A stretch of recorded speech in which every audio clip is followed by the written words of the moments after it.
আসসালামু আলাইকুম, learn with Misbaul YouTube চ্যানেলে আপনাদের স্বাগত। আমরা এই ভিডিওতে আমরা একটা প্রজেক্ট তৈরি করব, যেটার কাজ হবে আমাদের হচ্ছে লারাভেল মাল্টি ইমেজ আপলোড সম্পর্কে। তো আমরা হচ্ছে এই প্রজেক্টের মাধ্যমে আমরা মাল্টিপল ইমেজ আপলোড করতে পারবো।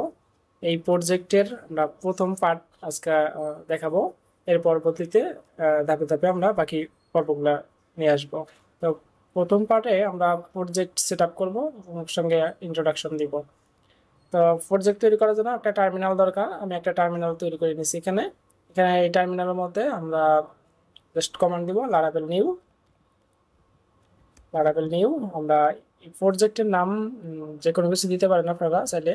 আমি দিচ্ছি মাল্টি ইমেজ আপলোড, দিয়ে এন্টার দিলাম। তারপর আমরা এখানে নান সিলেক্ট থাকা অবস্থায় এন্টার দিব। এখানে আমরা কোনো স্টার্টার কিট ব্যবহার করব না, এই জন্য হচ্ছে নান থাকা অবস্থায় এন্টার। এরপরে আমাদের ডিফল্ট যে টেস্টিং ফ্রেমওয়ার্ক আছে এইটাই থাক, আমরা এন্টার দিচ্ছি।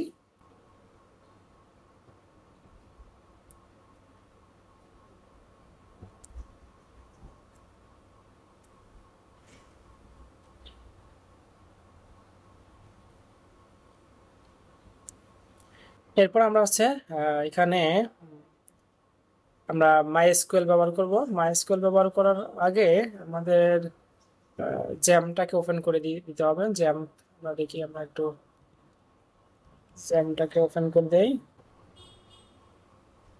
আমরা এখান থেকে জ্যাম কন্ট্রোল প্যানেলটাকে ওপেন করে দিব। এখানে পাসওয়ার্ড আছে, পাসওয়ার্ড দিয়ে দিলাম। আমরা এখানে ওকে করলাম। ওকে করলে আমাদের এখানে কন্ট্রোল প্যানেলটা ওপেন হবে। ওপেন হওয়ার পর আমরা এখান থেকে স্টার্ট করে দিব। এখানে আমাদের স্টার্ট করা আছে মাইস্কুল ডাটাবেস এবং অ্যাপাসি। তো আমরা স্টার্ট থাক, এটা সমস্যা নাই। এখন আমরা আমাদের কাজ করব। মাইস্কুল সিলেক্ট করে জাস্ট এখানে আমরা ইন্টার দিয়ে দিব। এরপরে আমাদের কি বলতেছে, মাইগ্রেশন করার কথা বলতেছে। তো আমরা মাইগ্রেশন করব, সমস্যা নাই। ইয়েস থাকা অবস্থায় ইন্টার দিব। এখানে আমাদেরকে কি বলতেছে, মাইস্কুয়েল আমাদের ডাটাবেস নাই, আমাদের এখানে ডাটাবেস তৈরি করতে বলতেছে। তো আমরা ইয়েস থেকে অবস্থায় এন্টার দিব। এরপরে আমাদের ডাটাবেস তৈরি হয়ে মাইগ্রেশন হয়ে গেল।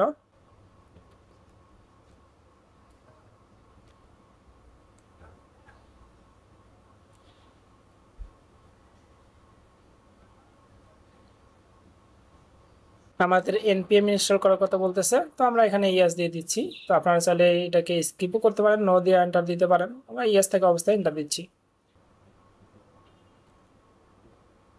আমাদের প্রজেক্টটা তৈরি হয়ে গেল। তো এখন আমরা হচ্ছে এখানে সিডি দিয়ে আমরা আমাদের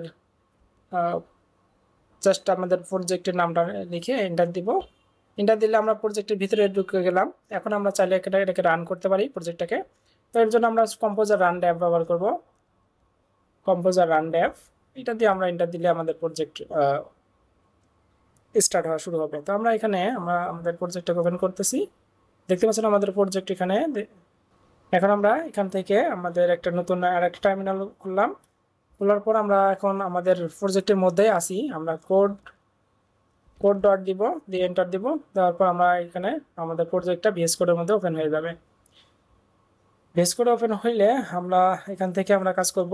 আমরা আমাদের আবার টার্মিনালটা ওপেন করে আমরা মডেল আর হচ্ছে কন্ট্রোলার, মাইগ্রেশন ফাইল এগুলো তৈরি করে আমরা কাজ করি। এই এখান থেকে আমরা জাস্ট একটা মডেল তৈরি করব। ইএসপি আর্টিভার মেক মেক মডেল। মডেলের মধ্যে আমরা সঙ্গে আমরা মাইগ্রেশন ফাইল কন্ট্রোলারও তৈরি করব। আমরা এই মডেলের নাম দিচ্ছি মাল্টি ইমেজ। এরপরে হাইফেন এমসি। এমসি হচ্ছে এমতে মাইগ্রেশন আর সিতে কন্ট্রোলার। এই দুটা ফাইলও একসঙ্গে তৈরি করে ফেলবে। মোট তিনটা ফাইল তৈরি করবে। একটা হচ্ছে মডেল, একটা হচ্ছে মাইগ্রেশন ফাইল, একটা হচ্ছে কন্ট্রোলার। ওকে। তো আমরা এখানে আবার রিসোর্স কন্ট্রোলার চাইলে তৈরি করতে পারি। হাইফেন হাইফেন রিসোর্স দিলে আমাদের রিসোর্স কন্ট্রোলার তৈরি হয়ে যাবে। তো আমি দিচ্ছি না, এখন এটা দিয়ে এন্টার দিচ্ছি। আমাদের এটা তৈরি হয়ে গেল। এখন আমরা দেখি আমাদের প্রজেক্টের এখানে আমরা দেখি আমাদের এই যে মডেলটা তৈরি হয়ে গেছে, দেখেন এরপর আমরা দেখি হচ্ছে মাল্টি ইমেজ। ওকে, মাল্টি ইমেজ কন্ট্রোলারটা তৈরি হয়ে গেছে। তো এরপরে আমরা দেখি ডাটাবেস। ডাটাবেস থেকে আমাদের যে একটা টেবিল তৈরি হওয়ার কথা, যেটা আমরা একটু আগে তৈরি করলাম মাল্টি ইমেজ নামে, তো সেটাও দেখতে পাচ্ছেন তৈরি হয়ে গেছে। তো আমরা এখানে এটাকে আমরা জাস্ট একটা ফিল্ড নেম দিব।